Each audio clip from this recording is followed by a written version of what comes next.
அமைச்சர்கள் KKSSR ராமச்சந்திரன் மற்றும் தங்கம் தென்னரசு ஆகியோர் மீதான சொத்து குவிப்பு வழக்கு கீழமை நீதிமன்றம் கொடுத்த தீர்ப்பு செல்லாது அப்படின்னு சொல்லியிருக்காரு. மீண்டும் முதல்ல இருந்து விசாரணை பண்ணணும், செப்டம்பர் 9ஆம் தேதி ரெண்டு பேரும் ஆஜராகணும் நேர்ல அப்படிலாம் சொல்லியிருக்காரு. இது மாதிரியான ஆணைகள் வேறு ரூபத்துல பிறப்பிக்க முடியுமானா பிறப்பிக்க முடியும். உதாரணமாக கீழமை நீதிமன்றம் சரியா விசாரிக்கல, கட்சிக்காரர் பாதிக்கப்பட்டிருக்கிறார், அப்போ நம்ம ஹைகோர்ட்ல ஒரு பெட்டிஷன் போட்டு 226 கிளையை போட்டு மீண்டும் ஒரு முறை கீழமை நீதிமன்றம் விசாரிக்கணும். நீதியரசரே தானாக முன் வந்து விசாரிக்கிறது ஃபார்மல் கம்ப்ளைண்ட் இல்ல. இதுதான் இதுல புதிய விஷயம். அப்ப இந்த வழக்கு அரசியல் ரீதியாக ஏதாவது விளைவுகளை ஏற்படுத்துமா இந்த வழக்கின் ஆணை? இதற்கு பிறகு என்ன ஆகும்? ஒரு சாமானியர் ஒரு நீதிமன்ற தீர்ப்புக்கு உள்நோக்கம் கற்பிக்க கூடாது, நீதிபதிக்கு உள்நோக்கம் கற்பிக்க கூடாதுன்னா ஒரு நீதிபதி, ஹைகோர்ட் நீதிபதி ஒரு கீழமை நீதிமன்ற நீதிபதிக்கு உள்நோக்கம் கற்பிக்கலாமா? அது எப்படி புரிஞ்சுக்கிறது? அது உண்மையாவே அந்த கேள்வி வரும். சூமோட்டோ வழக்குல சுப்ரீம் கோர்ட் பல கைட்லைன்ஸ் கொடுத்துருக்கு. முக்கிய கைட்லைன் என்ன அப்படின்னா, சூமோட்டோ வழக்கு வெறும் பப்ளிக் அப்ளாஸுக்காக எடுக்கக்கூடாது. அதாவது பொதுஜனங்க கை தட்டுவாங்க. பிற வழக்குகள்ல இதே மாதிரியான தீர்ப்பு வரும்போது அது வேற கட்சியா இருக்கும்போது அந்த இந்த இதோட கூர்மை அடிபட்டு போகும். ஒன்று. இரண்டாவது, நீதி பரிபாலனம் வரும்போது கீழமை நீதிமன்றத்தோட நீதியரசர்கள் ஓய்வு பெற்றவர்கள், அவர்களுக்கு இப்போ வாய்ஸே கிடையாது. ஓய்வு பெற்றவர்களுக்கு அவங்க பெட்டிஷன் நிலுவையில தான் இருக்குங்க. அது இருக்கு, எனக்கு தெரிஞ்சு ஒரு வருஷமா அந்த பெட்டிஷன் நிலுவையில இருக்கு. அப்ப அதுல ஒரு முடிவு நம்ம சொல்லணும்ல. என்னோட நீதி பணிக்கு அது களங்கம்னு அவரு குமுறாருல.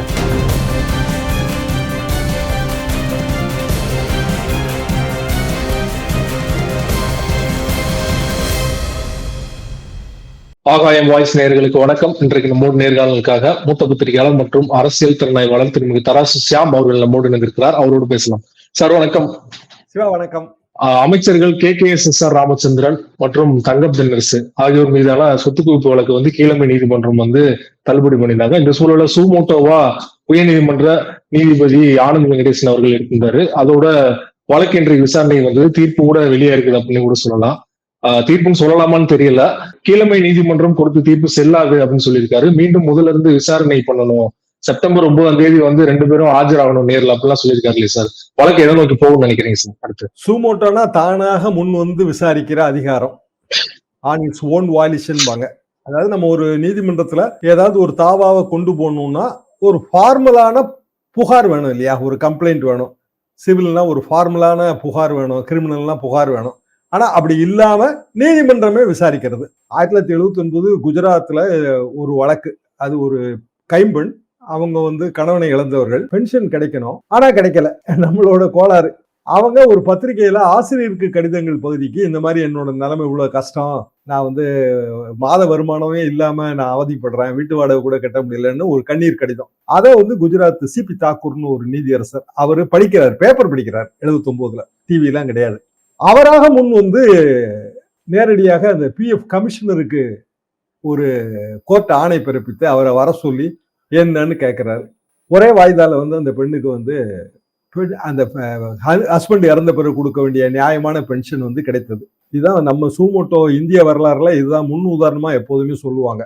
ஆனா நம்ம கான்ஸ்டிடியூஷன்ல இது முதல்ல இருந்தே இருக்கு. கான்ஸ்டிடியூஷன் நம்ம 1950 அமலுக்கு வந்ததுல இருந்தே இது இருக்குது. Article 32 supreme court, article 226 high court கீழே இருக்கிற அமைப்புகளுக்கு சூமோட்டோ அதிகாரம் கிடையாது. இதை பயன்படுத்துவது பயன்படுத்தாமல் இருப்பது நீதிபதிகளின் உரிமைதான். எதுக்கு பயன்படுத்தணும், ஏன் பயன்படுத்தணும், எப்போது பயன்படுத்தணும், இதுவும் நீதிபதிகளின் அதிகாரத்துக்கு உட்பட்டதுதான்.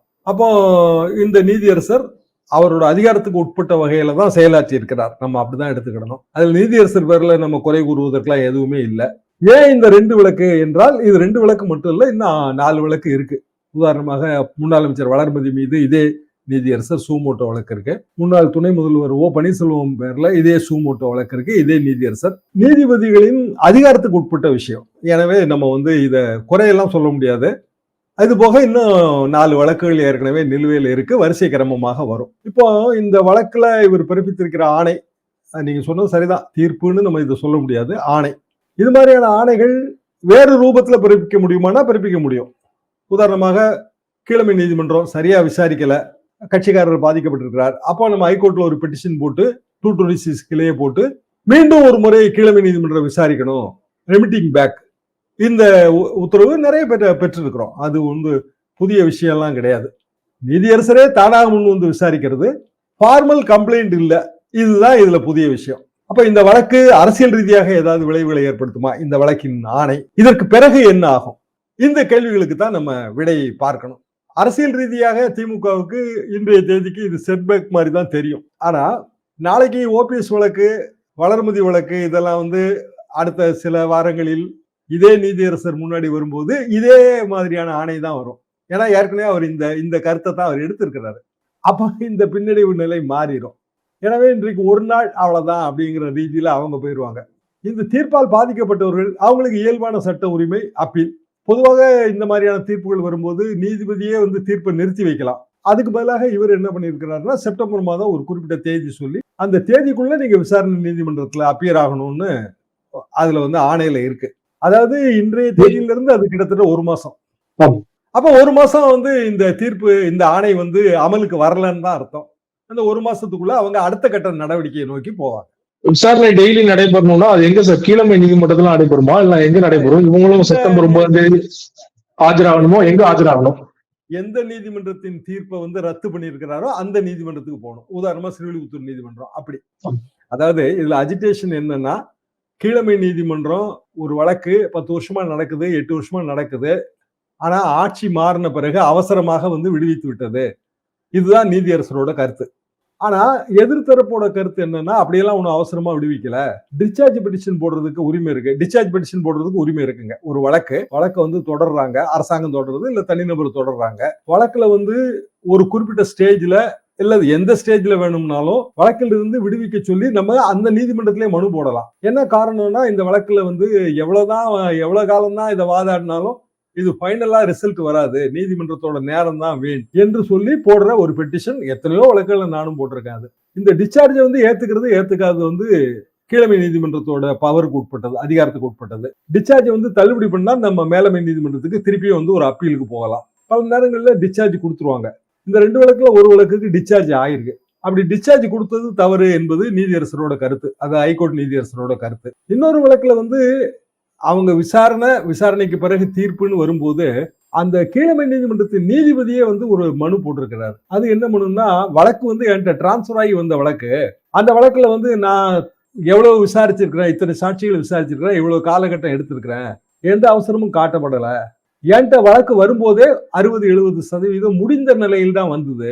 எனவே என்னோட தீர்ப்பு, அவர் ரிட்டையர் ஆயிட்டாரு, என்னோட தீர்ப்புல வந்து இப்போ உள்நோக்கம் இருப்பதாக சொன்னால் அது நான் வந்து நீதித்துறையில பணியாற்றியதை வந்து களங்கப்படுத்துவதற்கு சமம். அது இன்னும் நிலுவையில் இருக்கு அந்த பெட்டிஷன். இந்த 2 வழக்குல ஒரு வழக்கு.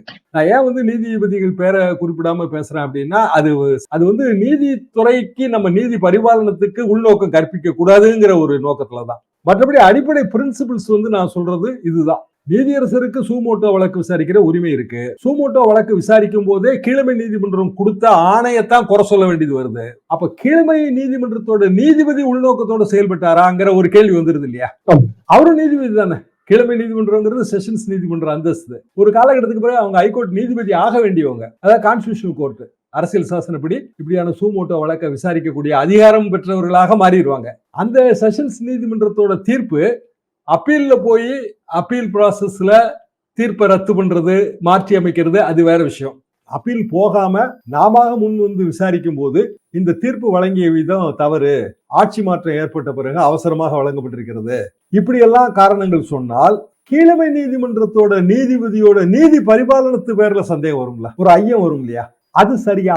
இப்படியான பல ஒரு சாமானியர் வந்து ஒரு நீதிமன்ற தீர்ப்புக்கு உள்நோக்கம் கற்பிக்க கூடாது, நீதிபதிக்கு உள்நோக்கம் கற்பிக்க கூடாதுன்னா ஒரு நீதிபதி, ஹைகோர்ட் நீதிபதி ஒரு கீழமை நீதிமன்றத்தோட நீதிபதிக்கு உள்நோக்கம் கற்பிக்கலாமா?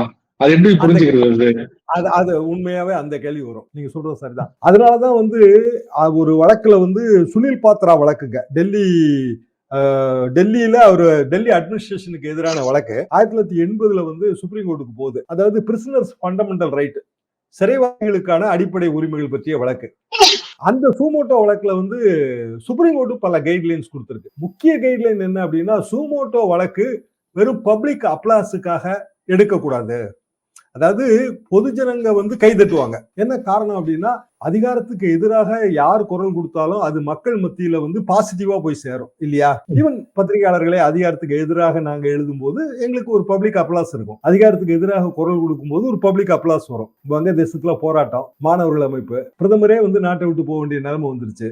மாணவர்கள் அமைப்புக்கு பப்ளிக் அப்ளாஸ் இருக்கு. ஆனா அவங்க செஞ்சது எல்லாம் சரியா தவறான்னு அது சரித்திரம் காலம் தான் பதில் சொல்லணும். வங்கதேசத்தோட ஃபவுண்டர் முஜிபுர் ரஹ்மான் பெரிய பெரிய போராட்டங்களுக்கு பிறகுதான் அவர் வந்து வங்கதேச விடுதலை சாத்தியமாச்சுங்க. அது எங்களோட 1970-71 பீரியடு ஜெய் பங்களாதேஷ்னு ஒரு பெரிய திரைப்படமே அது சம்பந்தமா எடுத்து அது பெரிய வெற்றி படம். திருச்சியில எல்லாம் அது 100 நாள் ஓடிச்சு அந்த படம். அப்பேற்பட்டவர் வங்கதேசம் இன்னைக்கு வங்கதேசமா இருப்பதற்கு காரணம். ஆனா அவரோட சிலையை வந்து உடைச்சு எரிஞ்சிட்டாங்க. அதாவது இந்தியால பெரிய பெரிய அரசியல் தலைவர்கள் மகாத்மா காந்தி, நேரு மாதிரியான அவர் தலைவர்களோட உயரிய தலைவர்களோட சிலையை உடைச்சா எப்படி இருக்குமோ அப்படி. நம்மளே வந்து அண்ணா சிலை, பெரியார் சிலையை சேதப்படுத்தப்பட்டா எவ்வளவு தூரம் நமக்கு கோபம் வருது. அப்படியான ஒரு விஷயம். அதெல்லாம் சரியா?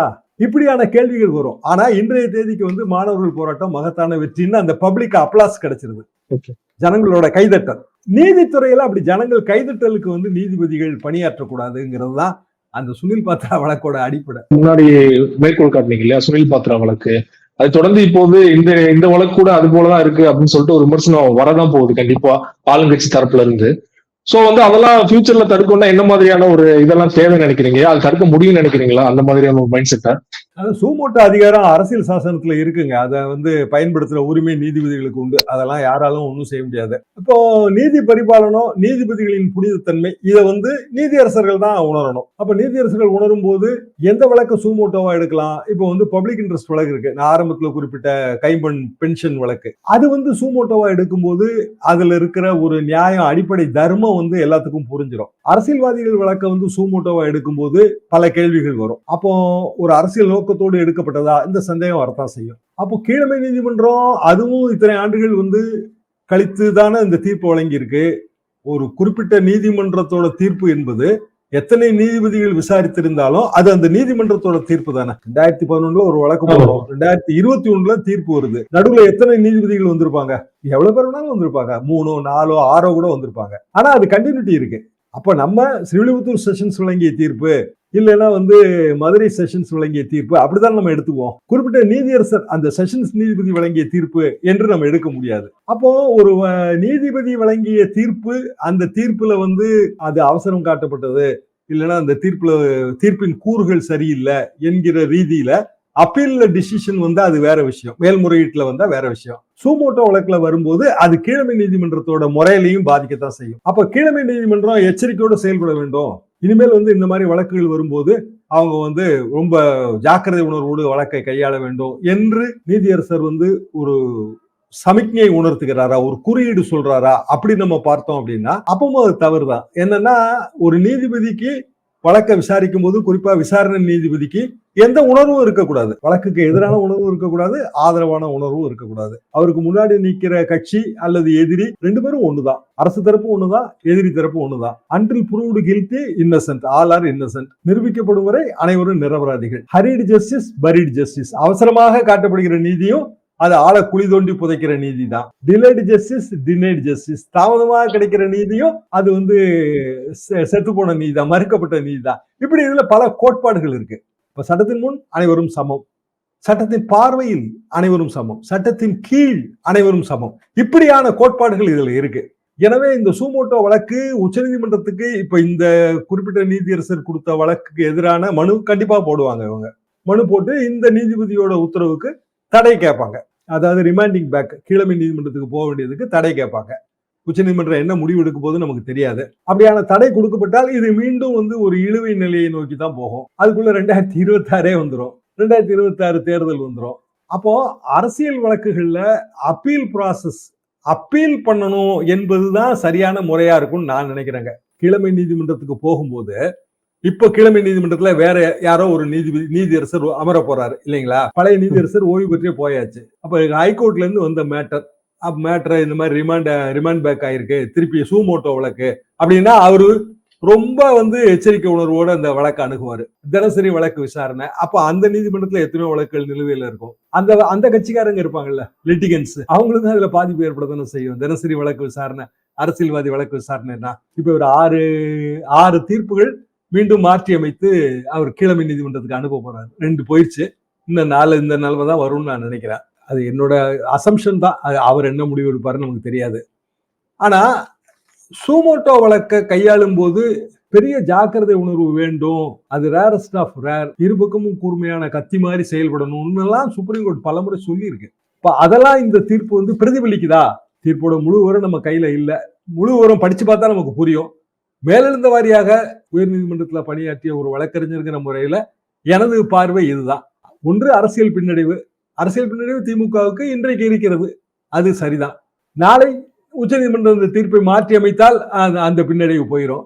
பிற வழக்குகள்ல இதே மாதிரியான தீர்ப்பு வரும்போது அது வேற கட்சியா இருக்கும்போது அந்த இந்த இதோட கூர்மை வந்து அடிபட்டு போகும். ஒன்று. இரண்டாவது, நான் பார்க்கறது நீதி பரிபாலனம்.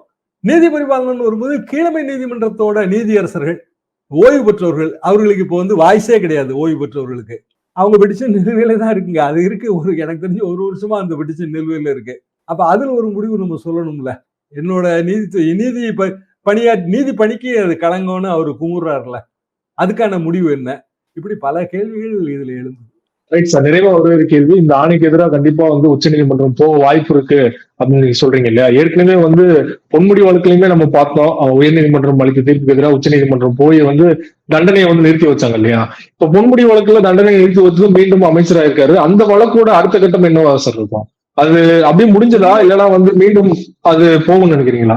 பொன்முடி வழக்குங்க கன்விக்ஷன், அதனால ஏற்பட்ட டிஸ்குவாலிபிகேஷன். கீழமை நீதிமன்றத்துல விடுதலை, மேலமை நீதிமன்றத்துல தண்டனையில ஏற்பட்ட தகுதி இழப்பு, அதுக்கு எதிராக போடப்பட்ட அப்பீல். இப்போ அது ஒரு ராகுல் காந்தி வழக்குல வந்து அவதூறு வழக்குல தண்டனை நிறுத்தி வைப்பு ஹைகோர்ட் மறுத்தது, உச்சநீதிமன்றம் கொடுத்தது, மீண்டும் ராகுல் காந்தி எம்பி ஆனார். அதே மாதிரி தான் பொன்முடி வழக்குல மீண்டும் அவர் அமைச்சரானார். அதுக்கும் இதுக்கும் வந்து அதை நம்ம பொருத்தி பார்க்க முடியாது. என்ன காரணம்னா, இது வந்து கீழமை நீதிமன்றத்துல விடுதலைக்கு எதிராக மேல்முறையீடு இல்லை. மேல்முறையீட்டுக்கு பதிலாக ஓரிரு வருடங்கள் கழித்து அல்லது ஒரு காலதாமதத்துக்கு பிறகு ஒரு நீதியரசர் அதை சூமோட்டோவா எடுத்து விசாரிக்கிறாரு. ரெண்டும் கொஞ்சம் வேற வேற கூறுகளால் ஆனது. ஆனா அல்டிமேட்டா உச்சநீதிமன்றம் போகும்போது உச்சநீதிமன்றம் சூமோட்டோ கைட்லைன்ஸை எடுத்து பார்ப்பார்கள். காரணம், நான் குறிப்பிட்ட வழக்குகள் மேற்கோள் வழக்குகளை தவிர இன்னும் எத்தனையோ வழக்குகள் இருக்கும். என்னை விட மிக திறமையான மூத்த வழக்கறிஞர்கள், இதே துறையில வந்து இதே பிரிவுல பெரிய அனுபவம் பெற்றவர்கள், பாண்டித்தியம் பெற்றவர்கள் எல்லாம் அந்த வழக்குகள் தீர்ப்புகள் எல்லாம் மேற்கோள் எடுத்து அதை வந்து கண்டிப்பாக ஒரு அட்டவணை தயார் பண்ணுவாங்க. என்னென்ன கைட்லைன் சூமோட்டோல இருக்குன்னு, அந்த கைட்லைனுக்கு இது பொருந்தி வருதான்னு பார்ப்பாங்க. அப்படி பார்க்கும்போது நமக்கு இது பற்றிய பல விவரங்கள் மேலும் புலனாகும், தெளிவாகும் என்பது எனது பார்வை. ரொம்ப நன்றி சார். உங்க நேரத்தை ஒதுக்கி இந்த வழக்கு தொடர்பாக விரிவா உங்களோட கருத்துக்களை எங்களோட பகிர்ந்து கொண்டீங்க. மிக்க நன்றி சார்.